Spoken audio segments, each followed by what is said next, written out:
Continuamos con la discusión en Mesa Central en torno a la construcción del nuevo Aeropuerto Internacional de México en Texcoco, a todavía poco más de un mes de que se realice la consulta impulsada por el presidente electo Andrés Manuel López Obrador. En este programa especial nos acompañan Salvador Landeros, presidente de la Unión Mexicana de Asociaciones de Ingenieros, y José Luis Luege, quien es presidente de Ciudad Posible y especialista hidrólogo ambiental, además de mi compañero Abraham González. Bienvenidos a los tres. Muchas gracias, Susana, Abraham. Pues bueno, creo que para abrir la conversación nos gustaría conocer su opinión, primero general, y ya después vamos a lo particular, en torno al aeropuerto. Sabemos que hay opiniones contrarias tal vez entre ustedes. Entonces, José Luis. Bueno, muchas gracias por la invitación. Mira, las objeciones que yo tengo sobre el aeropuerto en Texcoco vienen de mucho tiempo atrás, incluso antes de que se autorizara el proyecto, por una razón. Yo estuve en la Comisión Nacional del Agua y en la Secretaría de Medio Ambiente, y el predio donde se construye en Texcoco, que es la zona federal del lago de Texcoco, es el último reducto de lo que fue el Gran Lago de Texcoco, sujeto a un plan de remediación ambiental muy importante, que era el Plan Lago de Texcoco. Ese predio tiene dos características para mí muy críticas. Una, ahí confluyen gran parte de los desagües superficiales de la ciudad, de aguas negras, el río de la Compañía, Mixcoac, Churubusco, el río de la Piedad, río de los Remedios y otros escurrimientos más. En segundo lugar, también una serie de ríos que vienen de la parte oriente. Es decir, hay volúmenes extraordinarios, sobre todo como ahora en temporada de lluvias, y más si hay tormentas o tormentas tropicales o ciclones, como me tocó a mí, por ejemplo, en el 2011, donde se inundó prácticamente toda la zona federal, ¿no? En segundo lugar, la zona está sujeta a hundimientos gravísimos, de 20 a 40 centímetros por año en toda esa zona, que han provocado en los últimos años que todos esos drenes superficiales prácticamente no tengan ya capacidad de desagüe. De acuerdo a los estudios que hemos hecho, en mi caso, junto con una serie de técnicos y especialistas, hay un grave riesgo de inundación en toda la zona que no fue correctamente evaluado en el plan, en la manifestación de impacto ambiental, y que pone en riesgo a millones de personas que habitan Ecatepec, Neza, parte de Gustavo Amadero, Nezahualcóyotl y Chimalhuacán. Bien.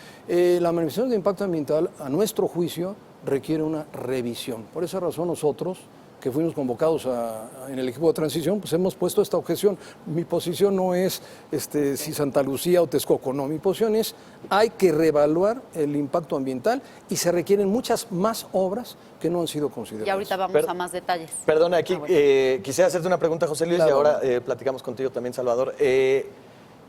Entonces, de acuerdo con lo que tú estás diciendo, habría dos riesgos. Por una parte el hundimiento y por otra un riesgo de inundación. Hasta donde yo entiendo, y la semana pasada tuvimos también aquí un especialista que nos decía que estaba en todo caso pensado para que pudiera hundirse, si es que sucedía de forma uniforme. ¿Existe el riesgo de que los hundimientos no sean uniformes y por otra parte existe el riesgo de que se inunde la zona? Así es. Esto lo conoce muy bien Salvador porque varios grupos de ingeniería saben que sí, efectivamente hay un hundimiento regional también diferencial, que es un problema desde el punto de vista constructivo. Pero el tema que yo estoy poniendo aquí es el desagüe. Y efectivamente el hundimiento conlleva la inundación. ¿Por qué? Porque los desniveles originales de hace muchos años del Dren General del Valle, del Canal de la Compañía o del Río de la Piedad ya no existen, se perdieron. Ahora hay lo que llamamos tirantes muertos, es decir, para que salga el agua requieres o bombeos o subir los bordos de los canales superficiales, lo cual implica un riesgo enorme. Estos días hemos estado viendo inundaciones muy graves, no encharcamientos, no, inundaciones muy serias. Hubo hace un mes 5 muertos entre Chimalhuacán y Nezahualcóyotl. El asunto es, para mí, de extrema importancia, no considerado en la manifestación de impacto ambiental, lo cual me parece que es muy grave. Por lo tanto, la discusión y la consulta sí creo que es procedente. Salvador, ¿ustedes consideran que es la única opción el proyecto en Texcoco, aunque también consideran que hay ciertos riesgos ambientales? Bueno, analizamos las dos alternativas, analizamos toda la documentación que nos fue entregada por el equipo del presidente electo y pues de las ventajas que observamos en Texcoco fueron, por ejemplo, la capacidad de crecimiento, de satisfacer la demanda a largo plazo. La parte aeronáutica, que es otro de los factores importantes, y desde luego la cercanía con la Ciudad de México, lo que representa el tener operar un solo aeropuerto en lugar de dos, en términos de costos operativos y en términos de la comodidad de los usuarios, y también de que ya se tienen financiamientos para la obra, un 75% en la parte de financiamiento. Pero en nuestro dictamen, la UMAI se inclinó por Texcoco, pero con las observaciones relacionadas con la parte geológica, geotécnica, que todavía hay que estar analizando porque sí pueden presentarse riesgos, la parte ambiental, la parte ecológica, y esto está muy relacionado con la parte hidrológica porque se tienen que hacer obras de las lagunas de regulación que están en proceso, y tiene que ver también con el lago Nabor Carrillo para la parte aviar, que eso también representa un problema. Entonces, analizando ya todo en su conjunto, pues observamos que la mejor opción era Texcoco, pero que sí se debe de mencionar estos asuntos que representan un posible riesgo. Y, por ejemplo, en la parte de aeronáutica, hay un dictamen ya de la organización que depende del Instituto Tecnológico de Massachusetts, ¿no? Donde dicen que no es viable que operen simultáneamente Santa Lucía y Benito Juárez. Pero algunos de nuestros expertos dicen, es que Mitre, pues nosotros podemos hacer estudios y demostrar que sí es viable, pero eso nos llevaría tiempo. Entonces, lo que teníamos hasta ese momento, que emitimos nuestro dictamen el 5 de septiembre, pues en ese momento no tenemos todo para demostrar de que la viabilidad es posible. Claro. Salvador, ustedes en UMAI entonces dicen, la mejor opción es Texcoco, hacen estas observaciones. Estas observaciones hidrológicas, ambientales, de diversos impactos, requieren obras que no están consideradas en el presupuesto original, es decir, ¿eso incrementaría el costo de la obra o simplemente son modificaciones? Vaya, ¿son modificaciones mayores o menores las que habría que hacer para atender a estas recomendaciones? Por ejemplo, en la parte geológica hay que hacer un mejoramiento y una remediación del suelo para evitar accidentes geológicos, y eso cuesta. Y por otro lado, la parte geotécnica, donde hay que estarle dando mantenimiento para evitar esos posibles hundimientos diferenciales, eso también cuesta. Entonces, una de las preocupaciones, y que todavía no se conoce con toda exactitud, es cuánto va a costar ese mantenimiento. O sea, posiblemente sea un mantenimiento muy, muy caro, y es lo que se está analizando en este momento. Todo esto que estamos comentando, pues lo debimos de haber analizado antes de que empezaran las obras. De inicio, cuando lo decía José Luis. Y debimos de haber comparado manzanas con manzanas, o sea, tener toda la información completa, el detalle, la ingeniería de detalle de Texcoco y la ingeniería de detalle de Santa Lucía, pero no tenemos todo eso. Y esto coincide con lo que tú también decías, José Luis, de obras alternas. ¿Cuáles son las obras que tú dices que se deberían de considerar? Muy brevemente, para continuar un poquito con lo que decía Salvador, déjame decirte, el tema más grave que veo yo en el tema del aeropuerto es cómo se aprobó la manifestación de impacto ambiental. La mía famosa es el documento base para ver pues, la viabilidad desde el punto de vista ambiental de un proyecto y evaluar correctamente los impactos y las acciones de mitigación. Bueno, para nada más, muy brevísimamente, te voy a decir, por ejemplo, la manifestación de impacto ambiental no menciona el Plan Lago de Texcoco, no lo menciona, no existe. No menciona que el actual aeropuerto, con la orientación de las pistas que las movieron norte-sur, sacaba de operación el aeropuerto de Santa Lucía. No menciona, como bien dice Salvador, que el lago Nabor Carrillo, que fue construido y que es un lago de espejo permanente de agua, que generó un microclima, que volvieron aves migratorias, que tiene servicios ambientales que son invaluables, iba a desaparecer como lago permanente. Ahora dicen que va a ser laguna de regulación. Esto es muy grave, porque entonces la manifestación de impacto ambiental fue un documento de trámite, un documento para salir al paso. no contempla las necesidades de agua de la zona que no hay, no contempla el crecimiento urbano, no hay un programa de ordenamiento territorial regional y no contempla un plan integral de vialidad. Entonces yo digo, bueno, eso lo dije hace 6 años, ¿eh? ¿Cómo es posible que se apruebe esto si el impacto ambiental no está correctamente evaluado? Bueno, a mí me invitó el equipo de transición, lo cual me dio mucho gusto a participar y junté a un grupo de colaboradores y expertos, algunos geólogos, para evaluar las obras que están en curso. Y la pregunta que hizo el equipo es, a ver, digan ustedes, es el equipo de López Obrador, el equipo de transición que al frente está Javier Jiménez Espriu. ¿Es o no seguro operar el aeropuerto? Ya hay seguridad para las comunidades aledañas con las obras que se están haciendo. Hicimos una revisión exhaustiva. Nos fuimos a fondo, estuvimos en campo y nuestra conclusión es que no es suficiente. Ahora, ¿qué hay que hacer? Y sí dimos una serie de ideas. Por ejemplo, hay acciones de mitigación y hay acciones de compensación. No contempladas en la mía, pero que a mi juicio hay que hacerlas. Por ejemplo, el tema del desagüe. Ya no es posible sacar el agua superficialmente. Hay que hacer obras de drenaje profundo. Por ejemplo, el Dren General del Valle, que va paralelo a una de las bardas del aeropuerto, hacia el norte, pues ya no sale, ya no tiene suficiente desnivel y tiene que hacerse profundo.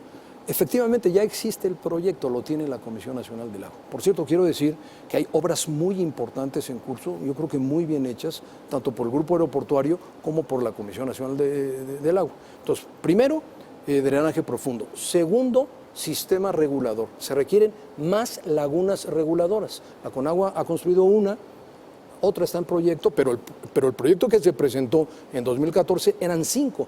Hay que construir las 5. Y como el lago Nabor Carrillo deja de ser lago de espejo permanente, estamos proponiendo otros cuerpos de agua construidos. Porque, por ejemplo, el grupo aeroportuario dice, no, las aves pueden llegar a otro lago, a Guadalupe o pueden llegar al Requena. No, tú estás desapareciendo un lago de 1000 hectáreas. Tienes que compensar ese impacto. Entonces nosotros estamos proponiendo una laguna, un proyecto que a mí me gusta mucho, que yo lo tuve, no lo logré hacer estando en Conagua, que es la Laguna Jico. Es una laguna que se ha formado de manera espontánea entre Tláhuac y Chalco y se pueden adquirir, son predios ejidales, se podrían adquirir hasta 600 hectáreas. Y podríamos llevar ahí el agua de Chalco, Valle de Chalco, tratarla y generar un nuevo cuerpo de agua. Y estamos proponiendo otras lagunas en el lado oriente. En total presentamos 18 proyectos. Claro, cuando vieron esto, se les pusieron los pelos de punta. ¿Y eso cuánto cuesta? Claro. Eso es lo que Cuesta, esa todas pregunta, son Manuel. proyectos de 9 dígitos, todos. Es decir, todos son de 3,000, 4,000, 5,000, 6,000 millones. Y la sumatoria es una cifra. ¿Cada proyecto? Cada proyecto. Ok. Pero es que, Susana, Abraham, Salvador, si no lo hacemos, realmente estamos poniendo en riesgo a toda la ciudad. No, claro que se tiene que hacer, pero siendo realistas y con todos los proyectos de gran envergadura que hay para el siguiente sexenio, pues tendría que ser esto a lo largo de incluso un proyecto transeccional. No, desde luego, las obras pueden ser, no, desde luego, hay obras que son urgentes, pero el plan no es inmediato, es un plan a varios años. Claro. Sí, otros elementos que fueron muy importantes para nuestro dictamen que evaluamos fue los avances importantes que se tienen en la construcción y también lo que se tiene en la parte de las inversiones, el desarrollo ya de inversiones que están realizadas, ¿no? Desde luego que sí coincido que hay que hacer estudios todavía que no se han hecho y todavía hay que hacer algunos trabajos que no se han hecho, pero definitivamente el avance, lo que se ha invertido ya es muy significativo. Entonces coinciden en que con el avance que hay de más de 30% y las inversiones que se han hecho hasta el momento, pues sí es importante seguir con esta obra, pero con las obras que ustedes proponen. O sea, si no se hacen una serie de obras adicionales, Susana, hay un riesgo muy alto y yo propondría una revisión, un paro para revisar todo este tema de impacto ambiental. Mira, a mí me tocó, por ejemplo, igual que a Salvador, visitar la obra. Cuando hablamos del plan de movilidad, dicen, bueno, el viaducto va a ser elevado hasta el aeropuerto. ¿Viaducto elevado? ¿Sobre el viaducto Piedad? ¿Dónde está el proyecto? ¿Cuánto cuesta? No tienen ni idea. Valen miles de millones de pesos también y no lo tienen considerado. Hay un montón de vialidades que se requerirían para esa nueva capacidad del nuevo aeropuerto, tampoco consideradas, ¿no? Cuando nos hablaron del centro de transferencia modal, no estaba contemplado el metro. Dicen que va a llegar un tren, pero no. Pero ¿y el metro? No, el metro no. ¿Cómo que no? Y ya pararon la obra para revisar que, como en cualquier ciudad del mundo, excepto en México, porque el metro aeropuerto no llega al aeropuerto y el hangar te deja como a 2 kilómetros y no llegas al aeropuerto con tu equipaje, o no llegas, ¿no? Y el tren México-Toluca tampoco tiene contemplada una parada ahí. No, para nada. Brevemente comento, a mí me tocó estar en el Gabinete de Infraestructura con Calderón y el Plan Regional Aeroportuario contemplaba la ampliación a 2 pistas y la modernización de Toluca, pero el tren a Toluca, lo recuerdo perfectamente en la reunión, salía del corredor Reforma, que es donde está la demanda, al aeropuerto de Toluca, puede pasar por Observatorio. Entonces también estamos proponiendo modificar el proyecto del tren de Toluca, hacerlo llegar desde Reforma hasta el aeropuerto, una segunda vía, una derivación, y ampliar, independientemente de lo que se decida, Toluca puede ser una gran alternativa complementaria al actual aeropuerto. Sí, porque independientemente que tengamos un nuevo aeropuerto, es urgente resolver el problema de saturación del Benito Juárez. Ya, ahorita. Pero urgente, hoy, porque tiene problemas de mantenimiento y de saturación, y una posibilidad es apoyándonos con el aeropuerto de Toluca. Pero yo quisiera mencionar que en el caso de Santa Lucía no pudimos evaluar y comparar a nivel de detalle, porque en Santa Lucía nada más vimos como un proyecto conceptual, sin tener muchos detalles de Santa Lucía. Por este tema que mencionan de la falta de tiempo. Exacto. Ya. Exacto. Ahora, ¿qué participación van a tener ustedes en las consultas? ¿Qué información tienen en cuanto al proceso que vamos a tener en las consultas? Preguntaba yo también a otros especialistas que hemos tenido y creo que no hay mucha claridad.